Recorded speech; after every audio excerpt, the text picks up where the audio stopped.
ওরা রান্না করে খাই না, তাই আমি বললাম যে তাহলে তুই ইয়া করো, আমরা যেটি পারি সেটি খাই, যে জায়গায় যাচ্ছি খান খান খান খান করছে সবাই, হ্যাঁ খাবো, সেটি খাবো। আজকাল খাওয়ার আবার অভাব আছে নাকি, ওটা পাওয়া যাবে খাওয়ার মানে। তখন সকালবেলাতে রান্না শুরু করে দিলাম। মাছ অতখানি আমি খাবো না, মাছের ভাজা, হ্যাঁ, আর কি খাবে নি, এত বড় মাছ খাবোই না আমি। মাছ তো হ্যাঁ, তো বললাম যে মাছ তাহলে উঠাই দে, মাছ কষে পোনা ছাড়ছি, এরে মাছ আছে, চাষা বললে দি আপ তোকে তো মাছ তুলে দেখ, মাছ আছে, ওর বুঝি মাছ নেই এখন তো, হ্যাঁ মাছ নেই পোনা, তা ওরা চাইলে কী করে,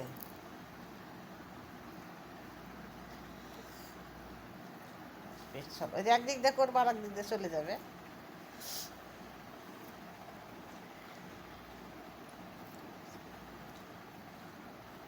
আম যে আসবে 5টা না 5:30টার দিকে আসবে, আমার শোয়াক তুলে দিছে, কালকে তো ওর ভিতরে তোলা হলো খাওয়ার মতো আম, বুঝলি, আর সবুজ আসলে তার দিবে নি, কয়েকজন সবুজ আসলে আম পাঠিয়ে দেয়, আর বার কষে দিয়ে 2 কাঠা আম খেয়ে আর নিয়ে যা পারিনি, ওই দিক দিয়ে চলে আসলাম।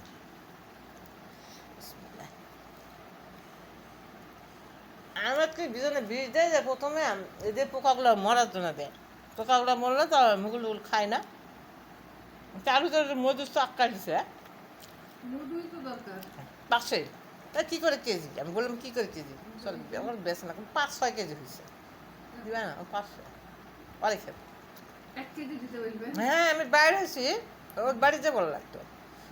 পাশেই, তার ভিতরে বাগানে আমের বাগানে যাচ্ছি তো, আরেকজন আছে বলো আমার ছিল ওখানটা, তো ও বলে যাই তো তাহলে তো ব্যাগলে আম নিয়ে যাবে না, ব্যাগ নিয়ে যায়, আমি তো আমের বাগান দেখো, তাহলে আম কোথাও আম নিবে না, আম দিবি না, আমার বাগান দেখতে এসে তাহলে আমি তো দেওয়া লাগবে, নিজের জন্য দেখতে পাইছে আম নিয়ে যাক, কয়েকদিন পরে আবার নিবে,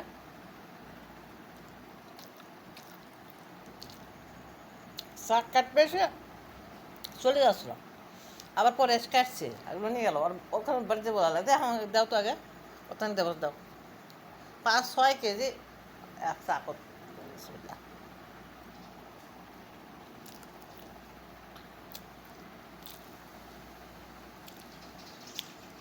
দেখবি আগে যে 3-4টা ভিটা যে আছে,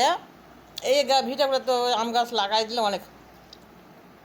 গাছ লাগাইছে আমি তো দেখলাম না ওখানে, আমের গাছ ছাড়া তো মানে ওটা ধানও তো ভালো হয় না, এই জন্য আমের গাছগুলা আগে তো এলে ফাঁকা থাকতো, ধান অত হয় না উষা দেওয়া তো,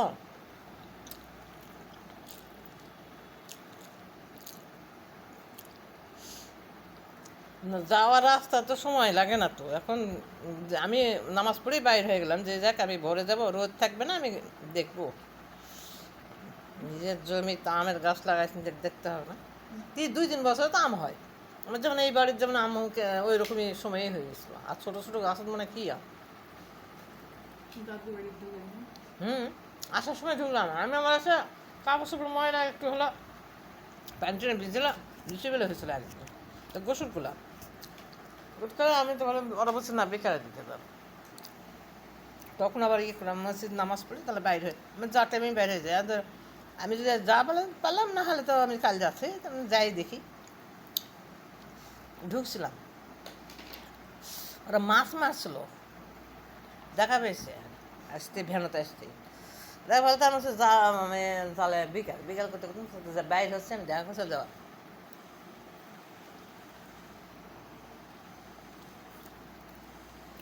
ওরা অন্য জমিতে 1,00,000 টাকা নিয়ে এসছে,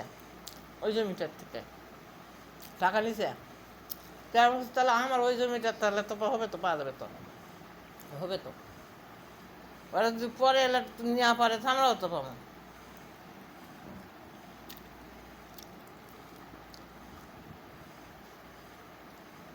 ওরা দূরের মানুষ হয়ে গেছে, বিসমিল্লাহ, রসুন পেঁয়াজ শাক তেলে দেওয়া লাগবে, ভালো লাগবে, তুই কী করলো রে, শাক করবে, পুঁই শাক কই, পুঁই শাক বেশি করে তেল টেল দিয়ে সুন্দর করে শুকনা করে ভাজা, ওটা ভালো লাগে, ডাল ডাল ভালো লাগছে না, শাক খাওয়া লাগবে, ও মাকে একটা লাল শাক খাওয়া দিচ্ছে, আমি যে থুয়ে দিয়ে মানে তো রান্নার খেলিনি, কচু শাক খেলাম, শরীরটা ভালো করবে না, শাক সবজি না খেলে হবে না।